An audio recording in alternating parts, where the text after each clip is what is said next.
নমস্কার। আজকে আমরা শুনব শ্রী শ্রী সারদা মায়ের অমৃত কথা।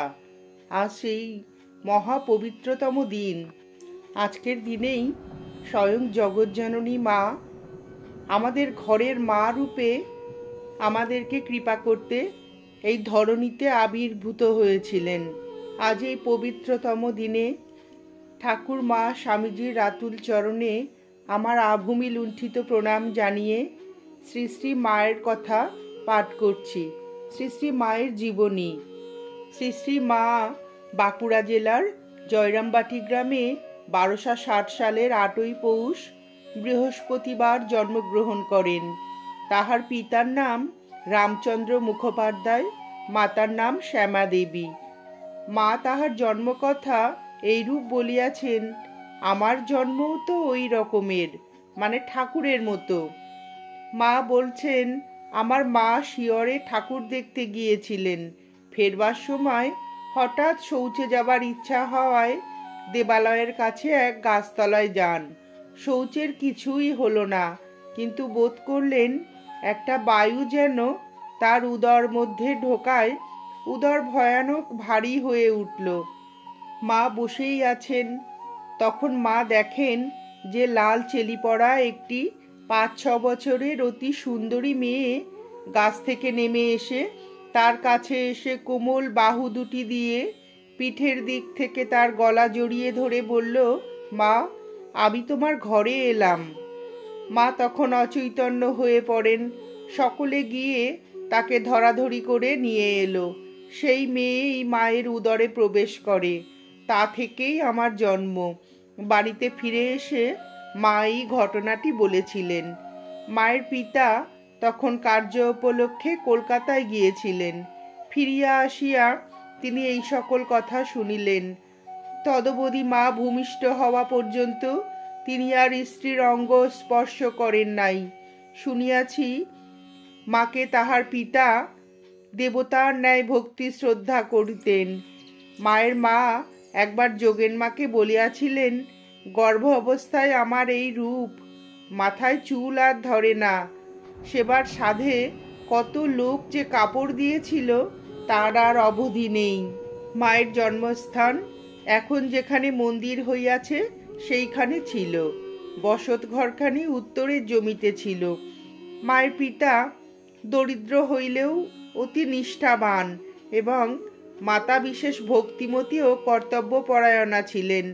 মা শৈশবে দরিদ্রের সন্তানের মতোই লালিত পালিত হইয়াছিলেন। রন্ধনাদি গৃহকার্যে তিনি নিজ মাতাকে সহায়তা করিতেন। আমাদের নিকট বলিয়াছিলেন, ছেলেবেলায় গলা জলে নেমে গরুর জন্যে দল ঘাস কেটেছি। খেতে মুনিশদের জন্য মুড়ি নিয়ে যেতুম। 1 বছর পঙ্গপালে সব ধান কেটেছিল। খেতে খেতে সেই ধান কুড়িয়েছি। বাল্যকালে ছোট ভাইদের রক্ষণাবেক্ষণ করাই মায়ের প্রধান কাজ ছিল। তিনি বলিয়াছিলেন, ভাইদের নিয়ে গঙ্গায় নাইতে যেতুম। আমোদর নদীই ছিল যেন আমাদের গঙ্গা। গঙ্গা স্নান করে সেখানে বসে মুড়ি খেয়ে আবার ওদের নিয়ে বাড়ি আসতুম। আমার বরাবরই একটু গঙ্গা বাই ছিল। মা ছোট ভাইদের সঙ্গে কখনো কখনো পাঠশালায় যাইতেন। তাহার ফলে তখন অতি সামান্য লেখাপড়া শিখিয়াছিলেন।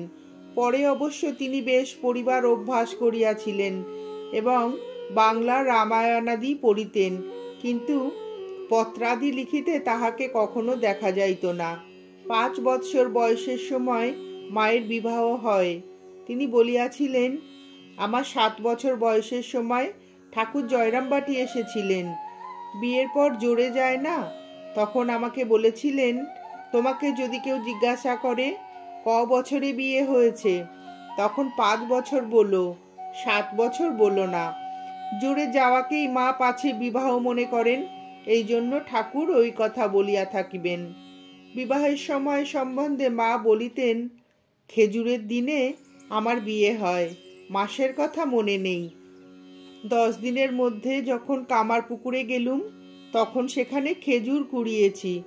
ধর্মদাস লাহা এসে বললে, এই মেয়েটির সঙ্গে বিয়ে হয়েছে। সূর্যর জ্ঞাতি ভাই বাপ কোলে করে আমাকে কামারপুকুর নিয়ে গিয়েছিল। শ্রী শ্রী ঠাকুরের জয়রামবাটি যাওয়া সম্বন্ধে মায়ের এইটুকুই মনে ছিল যে ভাগিনীয় হৃদয় কতকগুলি পদ্মফুল সংগ্রহ করিয়া তাহাকে খুঁজিয়া বাহির করিয়াছিল এবং তিনি নিতান্ত সংকুচিতা হইলেও তাহার পাদপদ্ম পুজো করিয়াছিল। মায়ের 7 বৎসর বয়সেই ঠাকুর দ্বিতীয়বার জয়রামবাটি যান। তখন কেহ না বলিয়া দিলেও মা ঠাকুরের পা ধুইয়া দিয়া তাহাকে বাতাস করিয়াছিলেন। তাহা দেখিয়া অন্যান্য সকলে হাসিয়াছিল। মায়ের ছেলেবেলার খেলার সঙ্গী রাজ মুখার্জির ভগিনী অঘোরমণি বলেন, মা খুব সাদাসিধে ছিলেন, তাতে সরলতা যেন মূর্তিমতি ছিল। খেলায় তার সঙ্গে কখনো কারও ঝগড়া হয়নি। মা প্রায় কর্তা বা গিন্নি সাজতেন। পুতুল গড়ে খেলা করতেন বটে, কিন্তু কালী ও লক্ষ্মী গড়ে ফুল বেলপাতা দিয়ে পুজো করতে ভালোবাসতেন। অন্যান্য মেয়েদের মধ্যে মাঝে মাঝে ঝগড়া হলে মা এসে মিটিয়ে দিয়ে তাদের মধ্যে ভাব করিয়ে দিতেন। অঘোরমণি বলিয়াছিলেন, একবার জগদ্ধাত্রী পুজোর সময় হলদে পুকুরের রাম হৃদয় ঘোষাল উপস্থিত ছিলেন। মাকে জগদ্ধাত্রীর সামনে ধ্যান করতে দেখে তিনি অবাক হয়ে অনেকক্ষণ দাঁড়িয়ে দেখতে লাগলেন, কিন্তু কে জগদ্ধাত্রী, কে মা কিছুই ঠিক করতে পারলেন না। তখন ভয়ে পালিয়ে গেলেন। মায়ের 11 বৎসর বয়সের সময় 1271 সালে ওদেশে ভীষণ দুর্ভিক্ষ হয়। মায়ের পিতার কিছু ধান্য সঞ্চিত ছিল। গরিব ব্রাহ্মণ নিজের পোষ্যবর্গ কি খাইবে সেদিকে লক্ষ্য না রাখিয়া অন্নসত্র খুলিয়া দিলেন। কড়াইয়ের ডালের খিচুড়ি হাড়ি হাড়ি রন্ধন করিয়া কয়েকটি ডাবায় ঢালিয়া রাখিতেন। গরম খিচুড়ি খাইতে লোকের কষ্ট হইত বলিয়া মা 2 হাতে পাখার বাতাস করিয়া তাহা ঠান্ডা করিয়া দিতেন। ক্ষুধার্ত লোকেদের দুর্দশা মা সহ্য করতে পারতেন না। 13 বৎসর বয়সের সময় মা মাসখানেকের জন্য কামারপুকুর যান। ঠাকুর তখন দক্ষিণেশ্বরে। 5-6 মাস পরে পুনরায় কামারপুকুরে গিয়ে প্রায় 1.5 মাস থাকেন। তখনও ঠাকুর দক্ষিণেশ্বরে। তারপর ঠাকুর ব্রাহ্মণীকে লইয়া কামারপুকুরে যান এবং শ্রী শ্রী মাকে তথায় আনাইয়া লন। সেবার মা কামারপুকুরে মাস 3 ছিলেন। এই সময়ে লৌকিক এবং আধ্যাত্মিক বিষয়ে ঠাকুর মাকে নানা রকম শিক্ষা দিয়েছিলেন। ঠাকুর দক্ষিণেশ্বরে চলিয়া গেলে মাও জয়রামবাটি ফিরিয়া যান। কিন্তু এই সামান্য 3 মাসের ব্যবহারেই মায়ের মনে ঠাকুরের মহৎ জীবনের প্রতি গভীর শ্রদ্ধা উৎপন্ন হয়েছিল। শ্রীমায়ের মধ্যে মাতৃভাবের প্রথম উন্মেষ হয়েছিল সম্ভবত তার অগোচরে। অতি শৈশবেই তাকে দেখা যায় পরম ভালোবাসায় ছোট ভাই বোনেদের দেখাশুনো করতে। দুর্ভিক্ষ পীড়িত মানুষের পাতে অন্ন পরিবেশিত হলে সেই বালিকা সেই অবস্থাতেই তিনি পাখা দিয়ে খাবার ঠান্ডা করেছেন, কারো নির্দেশের প্রয়োজন হয়নি। মাতৃত্বের আকুতি সারদা মায়ের জ্ঞাতসারে তার মধ্যে প্রথম কবে দেখা যায় তা বলা কঠিন। তবে আমরা দেখি কামারপুকুরে ও দক্ষিণেশ্বরে শ্রীরামকৃষ্ণের দিব্য সান্নিধ্যে থাকাকালীন মা সারদা দেবীর অন্তর মা ডাক শোনার জন্য ব্যাকুল হয়ে উঠেছিল। ঠাকুর শ্রীরামকৃষ্ণদেব জানতেন যে তার এবারের লীলায় তার শক্তির ভূমিকা হবে লোকজননী রূপে। তাই দক্ষিণেশ্বরে একদিন মাতৃ হৃদয়ে সেই আরতি স্বীয় অন্তর্যামিত্বের গুণে উপলব্ধি করে শ্রীরামকৃষ্ণদেব তাকে আশ্বাস দিয়ে বলেছিলেন, তোমার ভাবনা কিসের? তোমায় এমন সব রত্ন ছেলে দিয়ে যাব, মাথা কেটে তপস্যা করেও মানুষে যা পায় না। পরে দেখবে এত ছেলে তোমায় মা বলে ডাকবে, তোমার সামলানো ভার হয়ে উঠবে। ঠাকুর শ্রীরামকৃষ্ণের দেহত্যাগের আগেই শ্রীমা মা ডাকের আস্বাদ কিছু কিছু পেয়েছিলেন। শুদ্ধ সত্য বালক ভক্ত লাটুকে শ্রীরামকৃষ্ণদেব নিজেই একদিন নিয়ে গিয়ে মায়ের সেবায় নিযুক্ত করেছিলেন। রাখালকেও, পরবর্তীকালে যিনি স্বামী ব্রহ্মানন্দ। ঠাকুরই নিজে মায়ের কাছে নিয়ে উপস্থিত করেছিলেন। রাখালের স্ত্রী বিশ্বেশ্বরী যেদিন প্রথম দক্ষিণেশ্বরে আসে, ঠাকুর তাকে মায়ের কাছে পাঠিয়ে দিয়ে বলেছিলেন টাকা দিয়ে পুত্রবধূর মুখ দেখতে। ঠাকুরেরই নির্দেশে গোপাল দা স্বামী অদ্বৈতানন্দ মায়ের বাজার করতেন এবং যোগেন, পরবর্তীকালে স্বামী যোগানন্দ নানা কাজে তাকে সাহায্য করতেন। শুধু এদেরই নয়, ঠাকুরের কাছে যেন অন্য যেসব ভক্ত আসতেন তাদেরকেও সীমা নিজের সন্তানের মতোই দেখতেন। তাদেরও অজ্ঞাতসারে সীমার মাতৃস্নেহ তাদের উপর বর্ষিত হয়ে চলত। পরম তৃপ্তিতে তিনি নহবতের নেপথ্যে বসিয়া সারা দিন রান্না করে চলেছেন তাদের জন্য। এক ভক্তের এক এক রকম রুচি, মায়ের রান্নাও হয় সেই অনুযায়ী। নরেন্দ্র ভালোবাসতেন মোটা মোটা রুটি ও ছোলার ডাল। শ্রীমা নহবত থেকেই হয়তো শুনলেন ঠাকুর নরেন্দ্রকে বলছেন থেকে যেতে। সঙ্গে সঙ্গেই তিনি ছোলার ডাল চড়িয়ে ময়দা ঠাসতে বসে গেলেন। বালিকা সারদা অভিভাবকদের ইচ্ছার বিরুদ্ধে দক্ষিণেশ্বরে আসতেন। অনেক সময় তার কাছে ফিরে যাওয়ার পয়সা থাকতো না। ঠাকুরের নির্দেশে মা সারদা বাড়ি ফেরার আগে নহবতের কাছে গিয়ে দেখতেন তার ফেরবার ভাড়া হিসাবে 4টি পয়সা নহবতের দরজার গোড়ায় রাখা আছে। ঠাকুর কিছু বলবার আগেই সীমা ওই 4টি পয়সা রেখে দিয়ে আড়ালে সরে গেছেন। ঠাকুরের কাছে স্ত্রী ভক্তরাও আসেন। যেসব মহিলা ভক্ত দিনের শেষে এসে পৌঁছান তারা কোথায় রাত্রে থাকবেন এই নিয়ে সমস্যা হয়। ঠাকুর জানেন নহবতের ছোট্ট ঘরে তাদের স্থান সংকুলন সম্ভব হয় না, তাই তাদের বলতেন তার নিজের ঘরে রোয়াকে শুতে। কিন্তু সীমা তাদের ওই নহবতের ঘরেই নিয়ে যেতেন। নিজের সব অসুবিধা তুচ্ছ করে নহবতের ওই ছোট্ট ঘরেই মেয়ে ভক্তদের শোয়ার ব্যবস্থা করে দিতেন। তার আন্তরিকতার স্পর্শে তাদের সমস্ত সংকোচ দূর হয়ে যেত।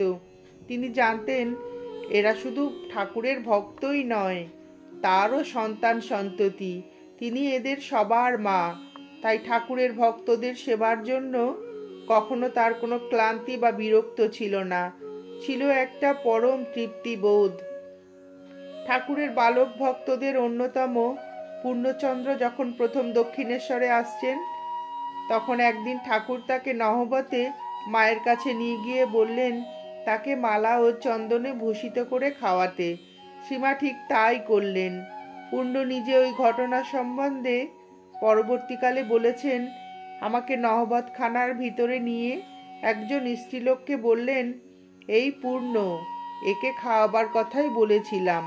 স্ত্রীলোকটি ঠিক আমার মায়ের মতো স্নেহভরে কাছে ডেকে নিয়ে আসন পেতে বসিয়ে খাওয়াতে লাগলেন। ঠাকুর একবার বাইরে যাচ্ছেন, আবার তাড়াতাড়ি এসে তাকে ডেকে বলছেন, ওগো, এই তরকারিটা বেশি করে দিও। আমি তখন ভেবেছিলাম স্ত্রীলোকটি বোধহয় ঠাকুরের কোনো মেয়ে ভক্ত। পরে যখন মা ঠাকুরনকে প্রণাম করতে যাই তখন দেখি তিনি সেই আমাদের মা। এইভাবে দেখা যায় সীমা ভবিষ্যতে যে ব্যাপক জননিত্যের আসনে উপস্থিত হবেন, শ্রীরামকৃষ্ণ দেবের জীবিতকালেই তার পটভূমি প্রস্তুত হতে থাকে। কখনো শ্রীরামকৃষ্ণ দেবের প্রত্যক্ষ হস্তক্ষেপে, কখনো বা তাকে উপলক্ষ করে তার পরোক্ষ প্রভাবে, কিন্তু ঠাকুরের প্রকট লীলাকালে তাকে কেন্দ্র করে এই যে ক্ষুদ্র ভক্ত গোষ্ঠী গড়ে উঠেছিল তার এক অংশের মুখে মাতৃ সম্বোধন শুনেই শ্রীমা তৃপ্ত থাকতে পারেননি। সমগ্র জগৎকেই তিনি সন্তান জ্ঞানে কোলে তুলে নেবার জন্য ব্যাকুল। ঠাকুরের দেহাবসানের পর শ্রীমা তাই একা একা বসে বসে ভাবতেন, ছেলে নেই, কিছু নেই, কি হবে। ভবিষ্যতের লোকজননীকে আশ্বস্ত করতে শ্রীরামকৃষ্ণ দেবকে নিজেই একদিন আবির্ভূত হতে হয় তার সামনে, পুনরাবৃত্তি করতে হয় সেই অমোঘ ভবিষ্যৎবাণী। ভাবছো কেন? তুমি একটি ছেলে চাচ্ছ? আমি তোমাকে এইসব রত্ন ছেলে দিয়ে গেলুম। কালে কত লোকে তোমাকে মা মা বলে ডাকবে। ঠাকুরের এই ভবিষ্যৎবাণীর মধ্যে দেখা যায় দুটো অংশ।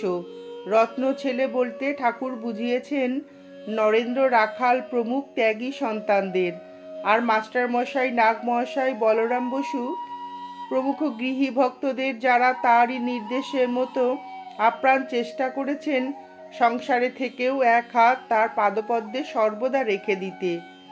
কিন্তু এই কয়েকটি রত্ন ছেলে নিয়েই চরিতার্থ হয়নি শ্রীমার জননিত্য। এই ক্ষুদ্র সন্তান গোষ্ঠীর বাইরেও যে বিরাট জনসাধারণ, যারা ত্যাগ করতে শেখেনি কিংবা ভালোবাসতে জানেনি ভগবানকে, তাদের জন্যও ব্যাকুল হয়েছিল এই সর্বগ্রাসী মাতৃ হৃদয়। লক্ষ্য করলে দেখা যাবে ঠাকুরের ভবিষ্যৎবাণীর দ্বিতীয় অংশে সেই ইঙ্গিতে ছিল। শুদ্ধ সত্য ভগবত ভক্ত গুটি কয়েক রত্নমূল্য আধারকে নিয়ে যে মাতৃত্বের শুভ সূচনা, ত্যাগী গৃহী পাপী পুণ্যবান নির্বিশেষে, জাতি ধর্ম বর্ণ দেশ নির্বিচারে জগতের সব মানুষকে অভয় আশ্রয় দিতে হবে, সেই মাতৃত্বের পরিপূর্তি। তাই ঠাকুরের লীলা অবসানের বছর কয়েকের মধ্যেই দেখা যায় জননী কেন্দ্রস্থা হয়ে আকর্ষণ করেছেন অগণিত ভক্তবর্গকে। এই অপূর্ব মাতৃলীলার পরিপূর্ণ রূপ ফুটিয়ে তোলা আমাদের সাধ্যাতীত। নমস্কার, আজ এ পর্যন্তই। শ্রী শ্রী মায়ের এই অমূল্য মধুর কথা শুনে আপনাদের যদি ভিডিওটি ভালো লেগে থাকে তাহলে একটি লাইক করবেন এবং চ্যানেলটিকে সাবস্ক্রাইব করে পাশে থাকবেন।